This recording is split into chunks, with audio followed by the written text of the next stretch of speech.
বন্ধুরা, আমি আপনাদের দেখানোর চেষ্টা করতেছি এই বড় গোবিন্দ মন্দির। এই গোবিন্দ মন্দির মাটির ফলকের দ্বারা সজ্জিত।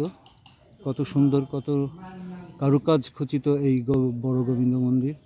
এবং এখানে যে ইটের ফলকগুলো দেখতে পাচ্ছেন, পোড়ামাটির ফলকগুলো দেখা যাচ্ছে, এটা তাদের ধর্মীয় বিভিন্ন দেব দেবতার নিদর্শন এখানে তারা প্রতিফলিত হচ্ছে এই বড় গোবিন্দ মন্দির।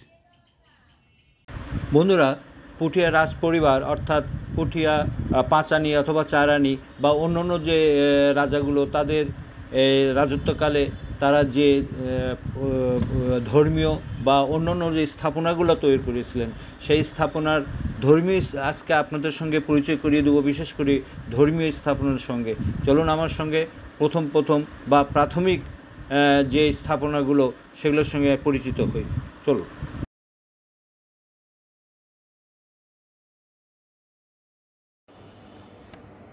গোবিন্দ মন্দির পুঠিয়া রাজবাড়ির পাঁচানি অংশের এই গোবিন্দ মন্দিরটি পুঠিয়া পাঁচানি জমিদার বাড়ির অঙ্গনে অবস্থিত। এই গোবিন্দ মন্দির একটি গুরুত্বপূর্ণ পুরাকীর্তি। এটি উঁচু দেবীর উপর প্রতিষ্ঠিত বর্গাকার নির্মিত মন্দিরের কেন্দ্রস্থলে আছে একটি কক্ষ ও চার কর্নারে রয়েছে চারটি বর্গাকৃত ছোট ছোট কক্ষ।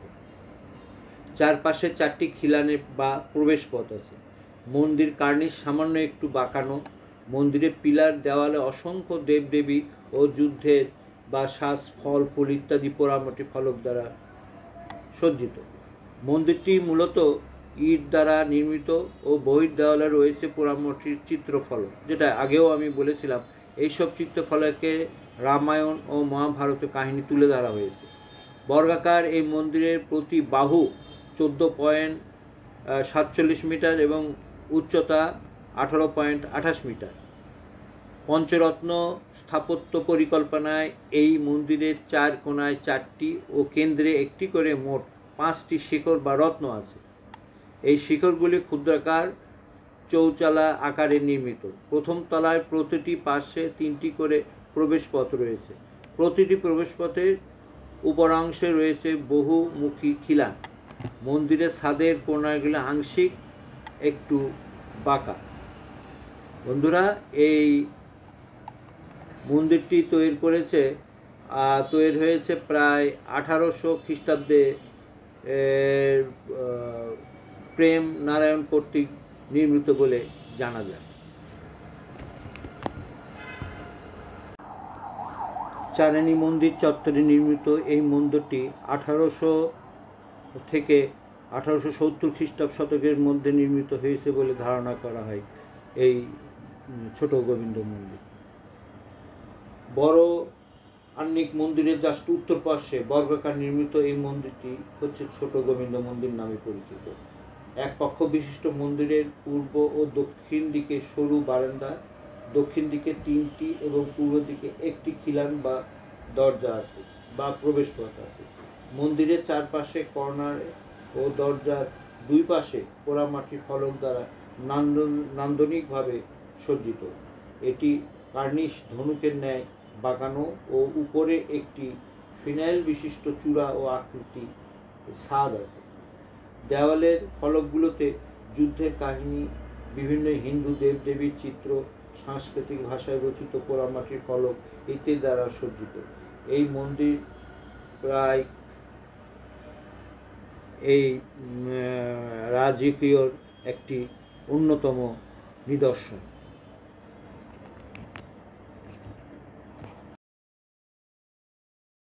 বন্ধুরা, বড় আন্নিক মন্দির।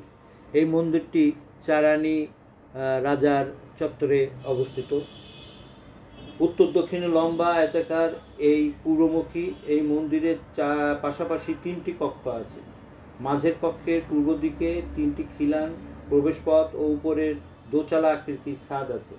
আয়তাকার কক্ষের দক্ষিণ ও উত্তর পাশের কক্ষ দুটি বর্গাকৃতি এবং পূর্ব দিকে একটি করে সরু খিলান বা দরজা আছে বা প্রবেশপথ এবং ছাদ চৌচালা আকৃতি। মন্দিরটির সম্মুখের দেওয়ালে অসংখ্য পোড়ামাটির ফলক রয়েছে। পুঠিয়া চারানি জমিদার কর্তৃক মন্দিরটি 17 থেকে 18 সালের শতকের মাঝামাঝির মধ্যে এই মন্দিরটি তৈরি করা হয়।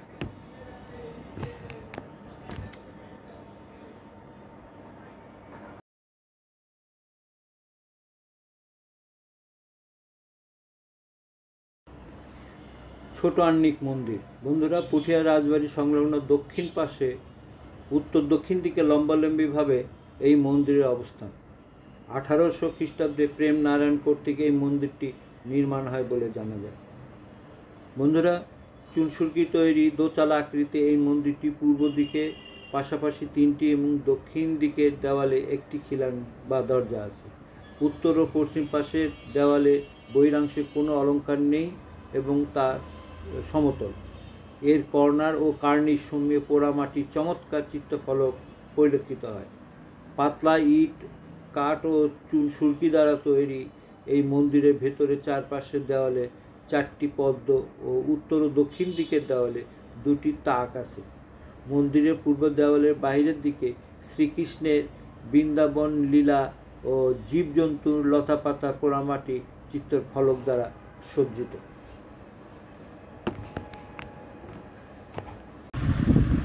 গোপাল মন্দির। পুঠিয়া রাজবাড়ি বিশাল চত্বরে বেশ কয়েকটি নজরকাড়া প্রাচীন মন্দিরের মধ্যে এটি একটি। এটি চারানি মন্দিরের চত্বরের উত্তর পাশে অবস্থিত। এটি বাংলাদেশের প্রত্নতত্ত্ব অধিদপ্তরের তালিকাভুক্ত প্রত্নতাত্ত্বিক স্থাপনার একটি। এটি রাধাকান্ত মন্দির হিসাবেও পরিচিত। এটি বড় আহ্নিক মন্দিরের পাশে অবস্থিত আয়তাকার এই মন্দিরটির দৈর্ঘ্য 12.80 মিটার এবং প্রস্থ 7.80 মিটার। দক্ষিণমুখী এই মন্দিরে উত্তর দিকে ব্যতীত অপর 3 দিকে বারান্দা রয়েছে এবং পশ্চিম দিকে দ্বিতীয় তলায় ওঠার জন্য সিঁড়ি রয়েছে। এই মন্দিরের দক্ষিণ দিকে 3টি এবং পূর্ব ও পশ্চিম দিকে 1টি করে প্রবেশপথ রয়েছে। এছাড়া উপরে তলায় কক্ষের দক্ষিণ দিকে 3টি ও পশ্চিম দিকে 1টি প্রবেশপথ রয়েছে।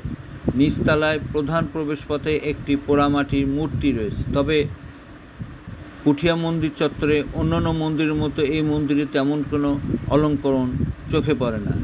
এর উপর তলায় কক্ষটির নিচের তলা কক্ষের চেয়ে বেশ ছোট। বন্ধুরা, আমরা যে মন্দিরটি দেখতে পাচ্ছি এটা একটি দোল মন্দির। পুঠিয়া বাজারের মধ্যে অবস্থিত বর্গাকারে নির্মিত এই 4 তলা বিশিষ্ট এই সুদৃশ্য এটি একটি ইমারত। মন্দিরের 4র্থ তলার উপরে আছে গম্বুজকৃত একটা ছাদ। পুঠিয়ার 5 আনি জমিদার ভূপেন্দ্রনাথ রায় 1778 খ্রিস্টাব্দে এই মন্দিরটি নির্মাণ করেন।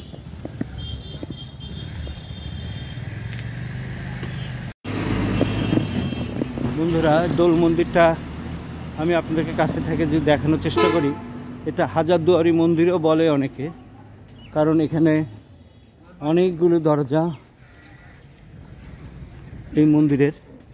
আপনি দেখতে পাচ্ছেন এটা পুঠিয়া রাজবাড়ির জাস্ট সামনের দিকে এই মন্দিরটা।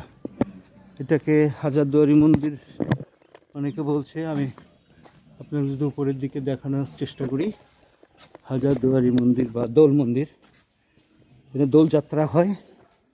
এখানে তাদের নির্দিষ্ট সময়ে হিন্দু সম্প্রদায়ের দোলযাত্রার স্থান এটা।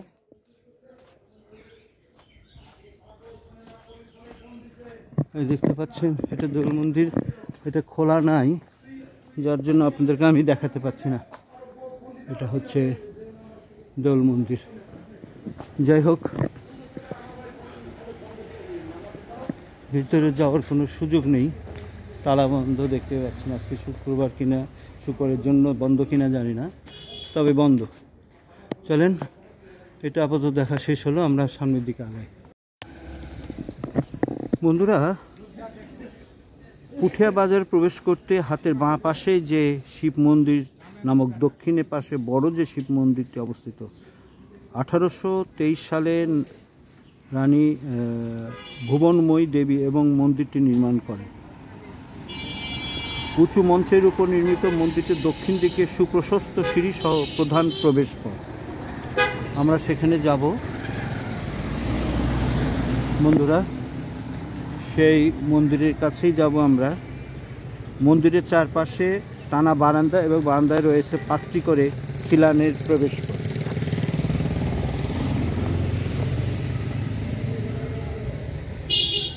মন্দিরের উত্তর পাশে অবস্থিত দিঘিতে নামার জন্য বাঁধানো আছে ঘাট।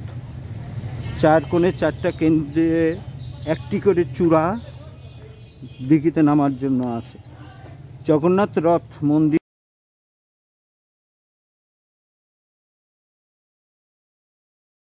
এটা খোলা আছে কিনা জানি না, খোলা থাকলে আমরা ভিতরে ঢুকবো এই মন্দিরটির।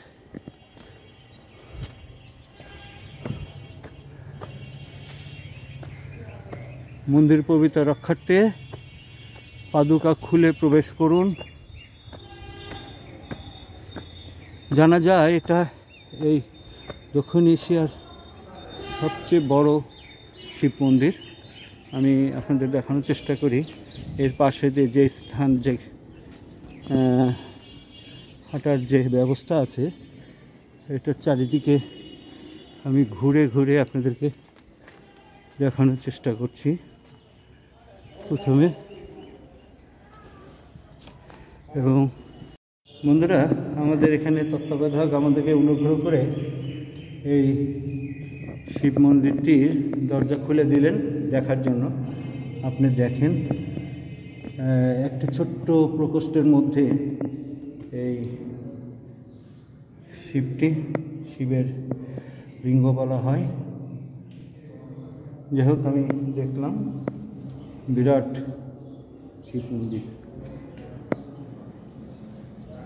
ধন্যবাদ আমাদের যিনি এখানে দায়িত্বে ছিলেন, উনি আমাদেরকে খুলে দিয়ে দেখালেন, ভালো করে দেখার চেষ্টা করলেন এবং আপনাদেরকে দেখাতে পেরে আমিও খুশি এই মন্দিরটি।